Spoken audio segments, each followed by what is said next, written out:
베드로전서 2장 1절에서 3절에 있는 말씀을 우리 다 같이 합독하시겠습니다. 그러므로 모든 악독과 모든 기만과 외식과 시기와 모든 비방하는 말을 버리고 갓난 아기들같이 순전하고 신령한 것을 사모하라. 이는 그로 말미암아 너희로 구원에 이르도록 자라게 하려 함이라. 너희가 주의 인자하심을 맛보았으면 그리하라. 아멘. 기도합니다. 은혜로우신 하나님 감사드립니다. 이곳에 성령의 임재를 사모합니다. 오시어서 저희들을 주장하여 주시고 아버지 하나님이여 진정으로 귀한 말씀이 생명이 되게 하시고 이 귀한 말씀이 성도님들의 귀에 들릴 때에 아버지 하나님 근심 걱정이 떠나가게 하시고 하나님 아버지 모든 질병이 사라지게 하시며 하나님을 아버지 하나님 향한 귀한 마음들을 소유할 수 있도록 축복하여 주시옵소서. 어둠을 물리쳐 주실 줄 믿사옵고 감사하며 예수님의 이름으로 기도드립니다. 아멘. 아멘. 감사합니다. 요즘처럼 나라를 위해서 많이 기도하기는 처음인 것 같습니다. 교회는 정치적으로 중립적인 자세를 취하는 것이 좋습니다. 교회가 정치에 발을 디디게 되면 타락하게 되고 진영 논리에 쌓여 복음의 빛을 비추지 못할 수 있기 때문입니다. 교회는 권력자에 의해 탄압을 받아도 복음만을 전하는 사명을 감당할 때 빛을 발할 수 있습니다. 그렇다고 나라를 위해 기도하는 것을 쉬어서도 안 됩니다. 나라가 번영되고 안정되어야 신앙생활을 잘 할 수 있기 때문입니다. 그런데 현 정부가 강제동원 배상안으로 제3자 변제 방식을 채택하고 일본 기업의 참여를 기대한다는 식으로 발표하는 것을 보고 참 마음이 아팠습니다. 강제 징병을 받아서 수고했던 분은 어떤 마음일까? 이런 생각이 드니까 참 어렵더라고요. 또 일본과의 관계를 개선한다는 미명하에 일본이 요구하는 것들을 일방적으로 들어주는 것을 보고 또 속이 많이 상했습니다. 위안부 문제와 독도에 관한 문제까지 언급했다고 일본에서는 발표를 했는데 우리나라에서는 정상 간의 내용을 다 공개할 수 없다라고 하면서 숨기고 있습니다. 후쿠시마 오염수 방출 문제가 4월 내 논의될 겁니다. 또 사도광산 유네스코 등재 문제 등이 생기고 있습니다. 우리나라가 수용할 수 없는 것들이 참 많지요. 그래서 우리가 지금 나라를 위해서 기도를 많이 해야 하는 것입니다. 어떤 교수님은 그 일본에 관해서 연구하시는 분인데 그분은 굉장히 일본에 대해서 우호적인 사람입니다. 그래서 다른 사람들이 일본에 대해서 나쁘게 얘기할 때도 우리가 일본을 안아야 된다. 교류를 해야 된다라고 주장했던 그런 분입니다. 근데 그런 분마저도 일본과의 관계 개선을 위해서 이렇게 굴욕적으로 외교를 하다가는 나중에는 더 안 좋은 관계가 된다는 것으로 염려하고 있었어요. 현재 정부는 일본에게 끌려다니는 데 반해 국민은 정부의 정책에 저항하고 있으니까 다 나중에 정권이 바뀔 때는 지금보다 훨씬 더 일본과의 관계가 나빠질 것을 우려하고 있었습니다. 국민들의 분노가 일본을 아무 이유 없이 더 미워할 수 있게 되는 것이지요. 일리 있는 주장이라고 생각이 됩니다. 또 지난 2월 말에 발표한 우리나라 무역수지 적자는 53억 달러였습니다. 이 12개월 동안 연속 마이너스 성장세를 이어가고 있다고 합니다. 그렇다고 다른 나라가 어렵냐? 그렇지 않아요. 다른 나라 경제 지수는 좋아지고 있습니다. 유독 우리나라가 안 좋은 국가에 지금 끼어 있는 거죠. 이런 상황이 계속되면 연말에는요, 우리 국민들의 삶이 어려워질 것이라는 어두운 전망을 내놓고 있습니다. 그래서 요즘 제가 주님께 이 나라를 불쌍히 여겨달라고 기도를 하고 있습니다. 성도님들도 기도하실 때마다 이 나라를 위해서 많이 기도해 주시기 바랍니다. 저희들의 기도가 차면 하나님이 역사하실 줄 믿습니다. 자, 베드로는 각 지역에서 불공정, 불평등, 비방 등으로 고통받고 있는 디아스포라 그리스도인들에게 그 문제를 어떻게 하면 해결할 수 있는지, 아니면 자신이 그 지역의 지배 세력을 찾아가서 해결 방법을 논의해 보겠다는 식으로 편지를 쓰지 않았습니다. 그 대신에 주님을 믿는다는 이유로 고향을 떠나야 했고 정착한 지역에서도 고통을 받고 있기에 주님을 믿는 성도가 된 것이 얼마나 큰 복을 받은 것인지를 설명하면서 영적 자존감을 갖도록 격려를 했습니다. 먼저 베드로는 그들이 삼위 하나님의 어떤 은혜로 택하심을 받았는지, 하나님의 긍휼하심으로 예수를 믿어 거듭난 후에 받은 3가지 선물이 무엇인지, 진짜 성도가 여러 가지 시험을 대하는 모습이 어떤 것인지, 그로 인해 어떤 행실을 해야 하는지를 설명을 했습니다. 그리고 여러 가지 시험을 통해 없어질 금보다도 더 귀한 영원한 믿음을 소유하게 되고, 없어질 은과 금보다 더 귀한 예수님의 영원한 보혈로 조상들이 물려준 헛된 행실에서 구속함을 받았고, 살아있고 항상 있는 영원한 말씀으로 거듭난 성도가 되었다는 이 영적 사실을 알려주면서 성도들이 갖고 있는 영적 부하가 무엇인지 마음에 새겨준 겁니다. 그리고 그런 영적 부하를 받은 성도들이 지금 정착한 그곳에서 우리에게 적용하면 오늘 저와 여러분이 살아가는 이 삶의 현장에서 어떻게 살아가야 할 것을 권면을 한 것입니다. 베드로전서 2장 1절에서 2절을 같이 읽겠습니다. 그러므로 모든 악독과 모든 기만과 외식과 시기와 모든 비방하는 말을 버리고 갓난 아기들 같이 순전하고 신령한 젖을 사모하라. 이는 그로 말미암아 너희로 구원에 이르도록 자라게 하려 함이라. 아멘. 사도 바울은 여러 가지 시험과 문제로 고통받고 있는 디아스포라 그리스도인들에게 그것보다 먼저 그들이 버려야 할 성품과 성향에 대해서 언급을 했습니다. 당장 문제가 있는데 그 문제를 얘기하지 않는 거예요. 당장 어려움이 있는데 그걸 얘기하지 않고 너희들이 그것을 대하는 너희들이 안에 있는 성품을 바꿔야 된다라고 얘기를 하는 겁니다. 그것은 어떤 것이냐? 모든 악독과 모든 기만과 외식과 사기와 그리고 모든 비방한 말이었습니다. 우리가 이 5가지가 어떤 것인지를 알아야 됩니다. 먼저 악독의 헬라어 카키아는요, 나쁜이라는 뜻인데 단순히 나쁘거나 악한 것이 아니라 악한 것이 습관화된 상태를 의미합니다. 어떤 사람에 대해 자비 없이 대하는 것을 꺼리끼지 않는 것입니다. 조금도 불쌍하게 여기지 않고 잔인하게 대하는 것이죠. 특히 자신이 미워하거나 인정하고 싶지 않는 사람에게는요, 너무하다 싶을 정도로 잔인하게 대하는 경우가 있습니다. 최근에 국가수사본부장으로 내정되었다가 아들의 학폭 문제로 사퇴한 정순신 변호사의 아들은 제주도에서 온 친구를 향해 제주도에서 온 돼지새끼, 좌파 빨갱이, 더러우니까 꺼져라 등의 비하 발언을 거의 1년 동안 만날 때마다 했다는 거예요. 어떻게 사람인데 그렇게 긴 시간 동안 끊임없이 언어폭력을 할 수 있었을까요? 그 아들 안에 악독이 있었기 때문입니다. 그럼 그 아들만 있느냐? 우리 안에는 이런 성품이 없을까요? 우리도요, 마음에 들지 않는 사람에게는 좀처럼 마음을 열지 않습니다. 내가 좋아하는 사람은 막 그냥 환하게 웃는데 내가 싫은 사람은요, 웃지도 않아요. 그 다음날 만나도 안 웃습니다. 왜요? 안 변하니까요. 이해해보려고 노력하지도 않습니다. 어떨 때는 주변에서 너무 심하게 대하는 거 아니냐는 소리를 들을 정도로 함부로 대하는데도 양심의 가책을 느끼지 않을 때도 있습니다. 오히려 내가 그렇게 대하는 것이 정당하다고 그 사람이 마음에 들지 않는 이유를 막 생각하면서 자기를 합리화하는 거예요. 저 사람이 저래서 나는 이런 것이 정당해. 이런 식으로. 이런 악독이 우리 안에 있는지 늘 살피고 있으면 회개하면서 주님께 그 악한 마음을 고백하면서 올려드려야 합니다. 그리고 성령께서 능력으로 역사하셔서 우리의 마음을 변화시켜달라고 기도해야 합니다. 어떤 분은 이런 분들이 또 가족에게 있어가지고요. 집에 갈 때마다 밖에서는 막 웃다가 집에 들어가면 어두워지는 사람이 있습니다. 저는 안 그렇습니다. 그렇게 해야 성령께서 역사하셔서 다음에 만날 때는요, 과거의 미움을 넘어 새로운 마음으로 대할 수 있게 됩니다. 이렇게 사람과의 관계에 대한 훈련을 하는 것이 우리 영이 성장하는 데 큰 도움이 된다는 것을 잊지 마십시오. 그러니까 우리는 어디 가서 영성훈련을 받아야 영이 성장하는 게 아니에요. 일상의 삶에서 우리가 훈련을 하셔야 되는 겁니다. 다음은 기만입니다. 기만의 헬라어 돌로스는요, 믿기, 올가미, 기만, 계략 이런 뜻으로서 미끼로 잡다라는 델로에서 유래가 됐습니다. 속여서 빼앗기 위해 흉대를 꾸미는 것이죠.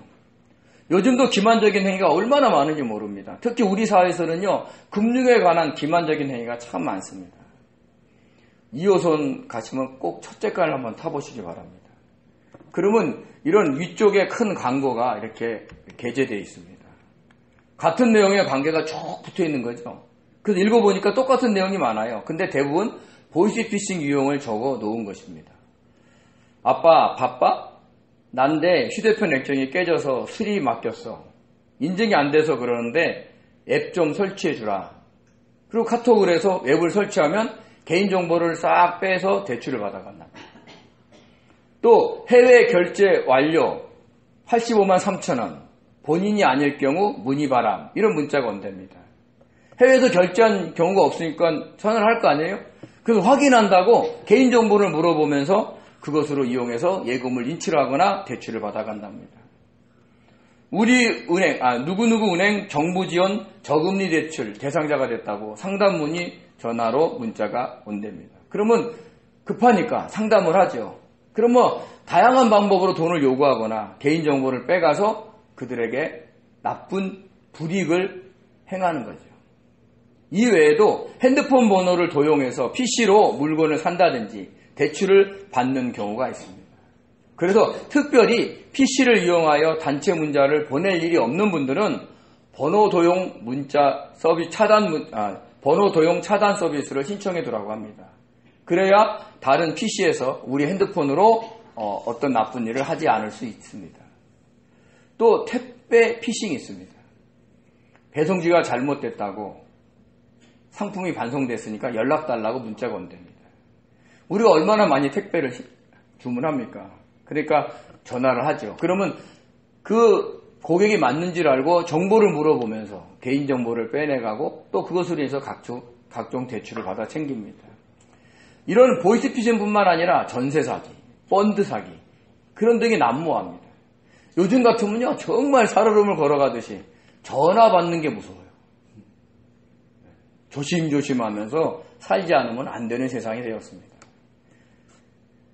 이와는 다르지만 우리도 자신의 이익을 위해서 다른 사람을 속이고 있지는 않는지 한번 돌아보시는 것이 좋습니다. 근데 이 기만이라는 단어는 2절에 나와 있는 순전하고의 단어에 반대되는 단어입니다. 순전하고의 헬라어 아돌로스는 부정적두사 아와 기만이라는 돌로스가 합성된 겁니다. 그러니까 돌로스가 아니죠. 기만이 아니다라는 의미로서 순전한, 순수한, 기만이나 계략이 없는 이라는 뜻을 가지고 있습니다. 특별히 성도들은요. 다른 사람들을 속이지 않고 언제나 진실되게 순수하게 대하는 훈련을 하셔야 되는 겁니다. 우리도 모르는 사이에 때로는 속일 수도 있어요. 사람이니까. 그럴 때마다 우리는 내가 저분을 진실하게 대하는지 우리가 한번 돌아볼 필요가 있다라는 얘기를 하는 겁니다. 다음은 외식입니다. 외식의 헬라어는요. 휘포크리시스입니다. 가장, 유선이라는 뜻이 있는데 마치 가면을 쓰고 연기하듯이 속마음을 감추고 속마음과는 다르게 행동하는 것을 의미합니다. 대표적인 사람들이 바리새인들과 사두개인들이었습니다. 그들은 하나님을 진심으로 사랑하지 않으면서 겉으로는 율법을 잘 지키는 척 스스로 자랑을 합니다. 그래서 사람들로 하여금 저분들은 율법을 잘 지키는 사람이라고 칭찬과 존경을 받으려고 하는 겁니다. 그들을 향해 주님은 회칠한 무덤과 같다라고 얘기를 했습니다. 무덤 안에는 뭐가 있나요? 시체가 있습니다. 그럼 시체는 그대로 있나요? 썩지요. 인간의 몸이 썩는 냄새가 얼마나 심하냐면 돌아가신 지 여러 날 돼가지고 부패한 상태의 시신을 수습하러 가는 사람은 훈련받지 않는 사람들은 가서 막 구역질을 하느라고 정신이 없답니다. 그 악취가. 애지간해서는 이게 빠져나가지도 않는데요. 그런데 무덤 겉에 좋은 색칠을 했다고 그 안에 그 악취가 사라집니까? 그렇지 않아요. 여전히 악취가 납니다. 이와 같이 속에는 온갖 더러운 마음으로 가득 차 있으면서 겉으로는 율법을 잘 지키는 척 바리새인들과 사두개인들이 그런 회칠한 무덤과 같다라고 주님이 말씀을 하셨습니다. 우리 마태복음 23장 27절 28절 읽겠습니다. 화 있을진저 외식하는 서기관들과 바리새인들이여 회칠한 무덤 같으니 겉으로는 아름답게 보이나 그 안에는 죽은 사람의 뼈와 모든 더러운 것이 가득하도다. 이와 같이 너희도 겉으로는 사람에게 옳게 보이되 안으로는 외식과 불법이 가득하도다. 아멘. 바리새인들과 사두개인만 이럴까요? 우리는 안 그럴까요? 저는 안 그럴까요?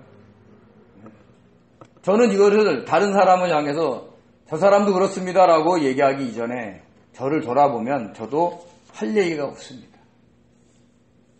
근데 이 외식의 헬라어 히포크리시스는 몸모 아래를 뜻하는 전치사 휘포와 그리고 결정, 판결, 판단을 뜻하는 크리시스로 합성된 단어입니다. 어떤 결정, 판단, 판결 아래 놓여 있다는 뜻인 거예요. 즉 외식하면서 자신을 자랑하는 자는 반드시 판단, 심판을 받게 될 것이라는 그 뜻이 바로 이 외식이라는 단어 안에 포함되어 있는 거예요. 그러니까 우리가 외식합니다. 저 사람은 자기를 자랑합니다. 이러면요, 이게 무슨 뜻이냐면 그 사람은 곧 심판을 받게 될 것입니다. 라고 우리가 표현을 해주는 거예요. 그러니까 놀라운 거죠. 외식 안에 너 심판받을 거야. 라고 알려주는 거예요. 그래서 포장하지 말라는 거예요. 순수하라는 거예요.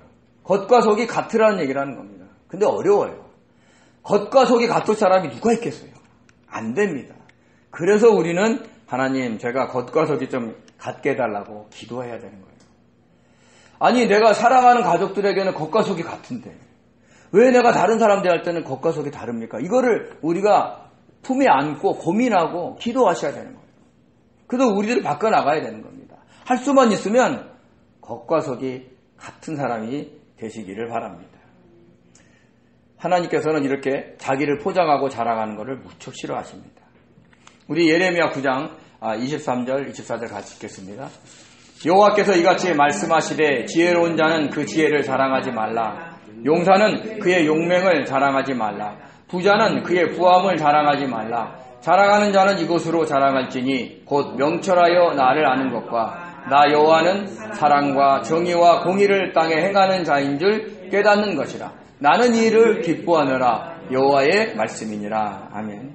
자신이 가지고 있는 지혜, 능력, 재력을 자랑하기보다 하나님을 알고 그분이 이 땅에 사랑과 정의와 공의를 행하시는 줄을 깨닫는 것을 내가 하나님을 알았어. 역시 주님은 이러신 분이야. 이렇게 자랑하라는 겁니다. 근데 여기서 우리가 유념해야 될 게 있어요. 하나님은 우리가 하나님의 백성이니까 잘하든 못하든 무조건 사랑해주고 칭찬해주는 것을 알면 절대 안 됩니다. 하나님은 우리가 하는 행동에 대해서 사랑과 정의와 공의로 대하신다는 겁니다. 하나님의 뜻대로 행하시면 칭찬하시고 그렇지 않으면 징계하십니다. 칭찬도 징계도 하나님의 사랑과 정의와 공의의 표현이라는 것을 우리는 아셔야 되는 겁니다. 하나님 왜 나에게 이렇게 어려운 일만 주십니까? 하나님은 나를 사랑하지 않으세요? 그게 아니에요. 사랑하시기 때문에 너 마음을 바꿔라. 너 말을 바꿔라. 너 행동을 바꿔라 라고 하나님이 우리를 사랑하고 계시는 거예요.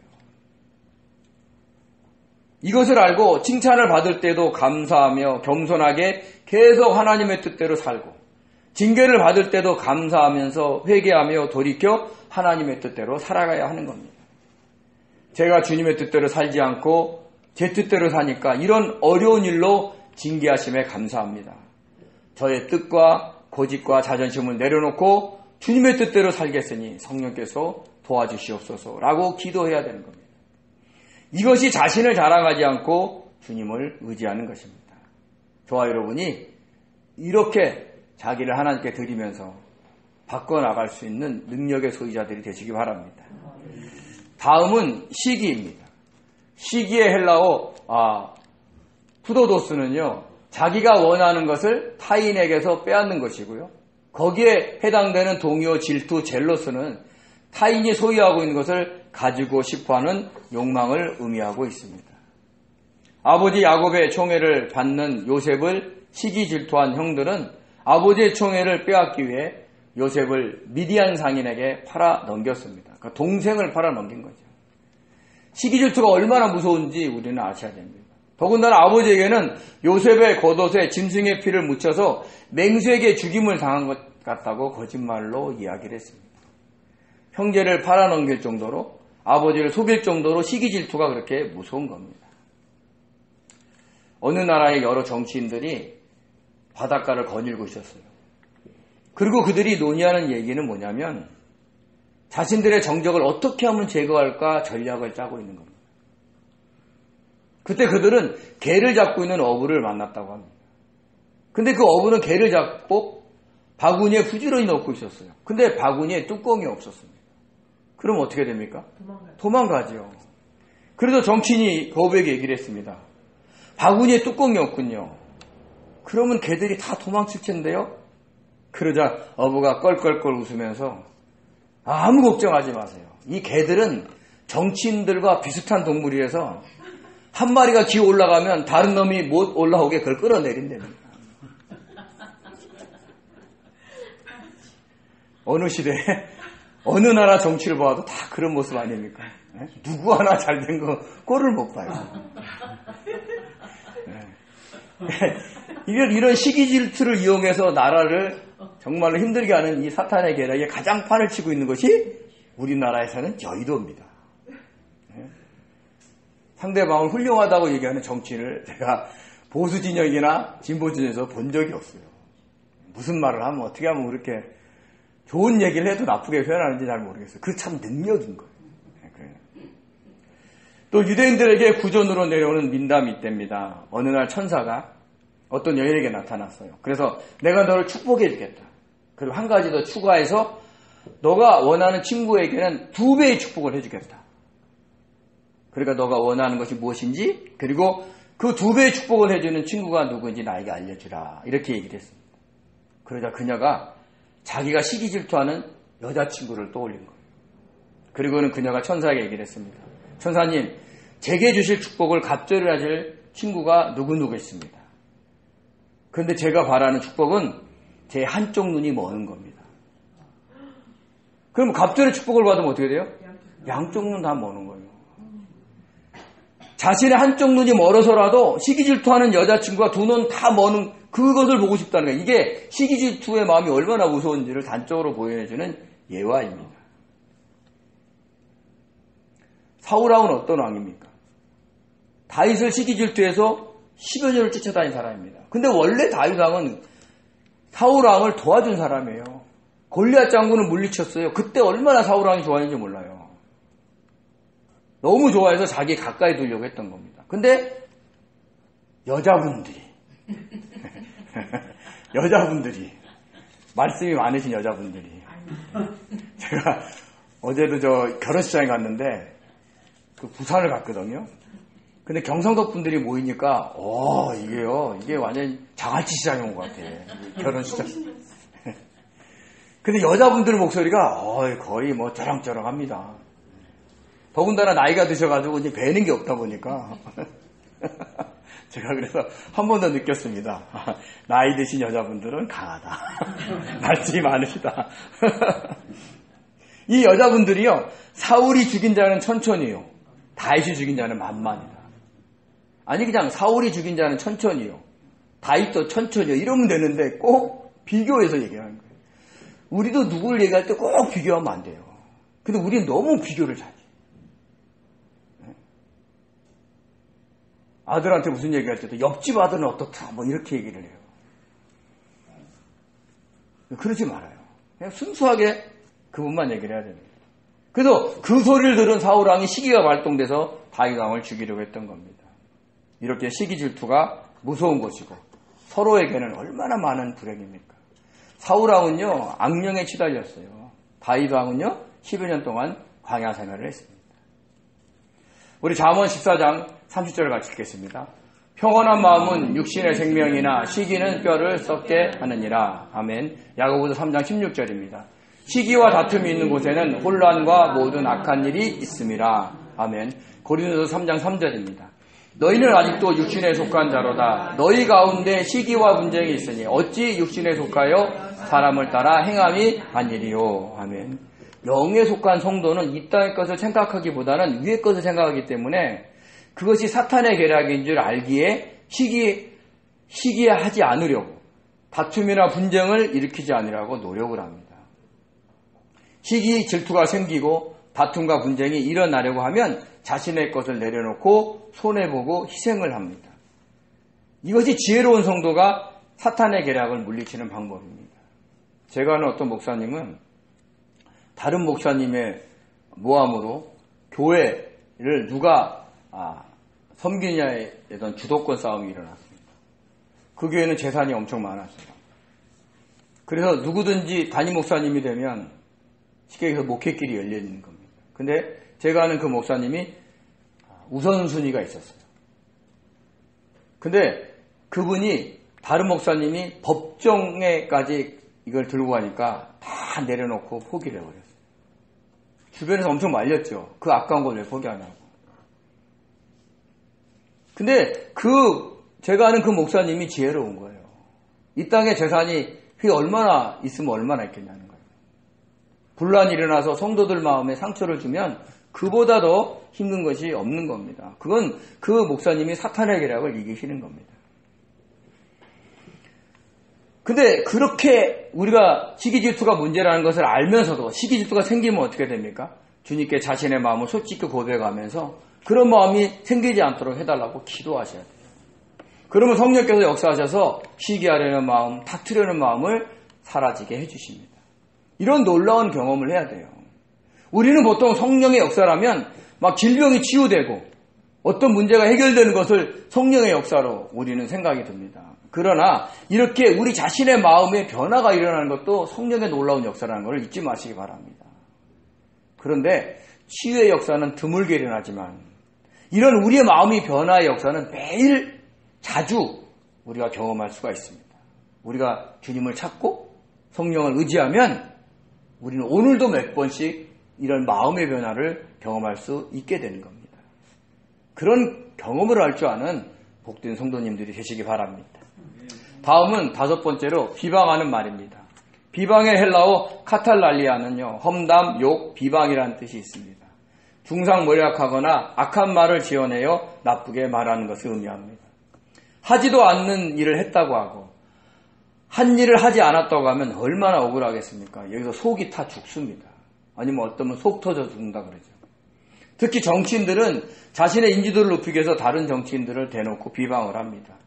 확실한 근거가 있는 것도 아닙니다. 우선 비방하고 봅니다. 보수는 진보를, 진보는 보수를 비방합니다. 요즘 뉴스를 보면 정치적으로 진영 논리에 빠져 서로 비방하는 소리가 난무하고 있습니다. 그들뿐만이겠습니까? 우리들도 다른 사람을 향해 비방하는 경우가 있습니다. 비방하려고 대화를 시작한 것도 아닌데 결국 대화하다 보면 끝자락이 다른 사람이 뭐 어떻더라 이런 얘기로 끝나는 거죠. 이것은 다른 사람에 대한 뒷담화가 우리에게는 별짓과도 같기 때문에 그렇습니다. 잠언 18장 8절에 그 내용이 있죠. 같이 한번 읽어볼까요? 남의 말하기를 좋아하는 자의 말은 별짓과 같아서 뱃속 깊은 데로 내려가느니라. 아멘. 다른 건 못 외우는데 그 뒷담화는 잘 외워요. 안 잊어버려요. 서론 본론 결론을 외우기도 합니다. 여러 번 들은 것도 아니에요. 한 번 들은 건데 안 잊어버려요. 저만 그러나요? 제가 놀라운 기억력을 갖고 있는 건가요? 네, 이렇게 베드로 사도는요, 악독, 기만, 외식, 사기, 비방하는 말을 하지 말라고 했습니다. 근데 왜 이 5가지만 얘기를 했을까요? 우리가 악하게 생각하는 행동이 이것 말고 얼마나 많습니까? 사도 바울이 언급한 내용을 보아도 우리가 악하게 생각하는 것이 많다는 것을 알 수 있습니다. 우리 로마서 1장 29절에서 31절을 한번 같이 읽겠습니다.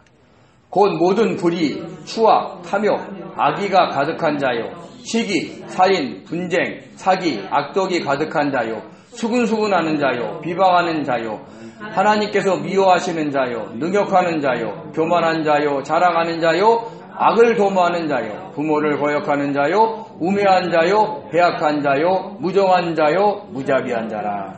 아멘. 지금 베드로가 얘기하는 5가지가 이 안에 있는데 그 외에 얼마나 많습니까? 이 안에 우리에게 적용할 수 있는 죄가 또 얼마나 많습니까? 그런데 왜 베드로 사도가 유독 이 5가지만 언급을 했을까요? 왜 그랬을까? 제가 고민이 되더라고요. 근데 이런 마음을 주셨어요. 아마 디아스포라 그리스도인이 정착한 곳에서 지배 세력과 그 지역의 주민들에게 당하고 있는 것들이 이게 아니었나 이런 생각이 든 겁니다. 왜냐하면 베드로 사도가 그 지역 주민들의 비방에 대해서 베드로전서에서 몇 번 언급을 했거든요. 베드로전서 2장 12절을 같이 한번 읽겠습니다. 너희가 이방인 중에서 행실을 선하게 가져 너희를 악행한다고 비방하는 자들로 하여금 너희의 선한 일을 보고 오시는 날에 하나님께 영광을 돌리게 하려 함이라. 3장 16절입니다. 선한 양심을 가지라. 이는 그리스도 안에 있는 너희의 선행을 욕하는 자들로 그 비방하는 일에 부끄러움을 당하게 하려 함이라. 아멘. 아멘.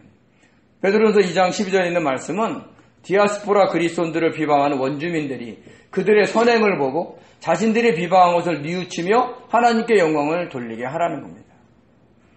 3장 16절의 말씀은 너희의 선행을 비방하는 자들로 하여금 부끄러움을 느낄 정도로 선한 양심을 가지라고 한 겁니다. 이렇게 디아스포라 그리스도인들은 정착한 지역에서 모든 악독, 모든 기만과 외식과 시기, 그리고 모든 비방하는 말을 들었던 겁니다.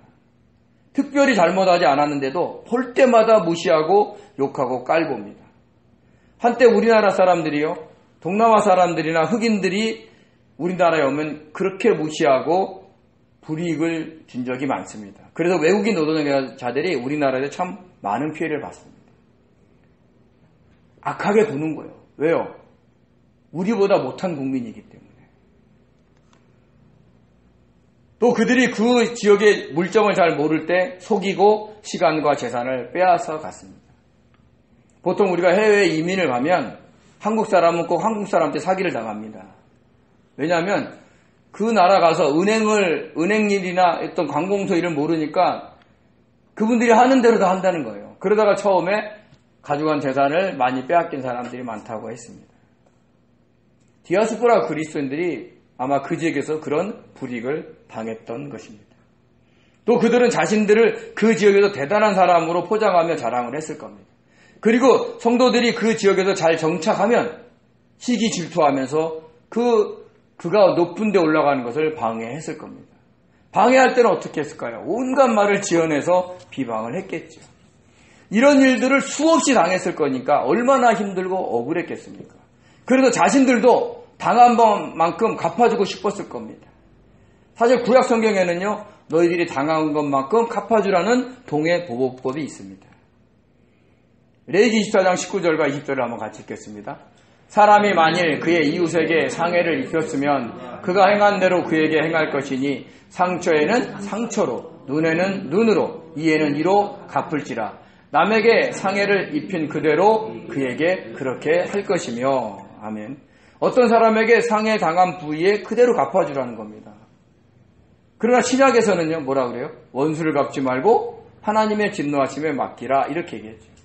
물론 구약 성경에서도요, 원수를 사랑해라, 원수를 갚지 말고 이웃을 사랑해라 라는 말이 있습니다.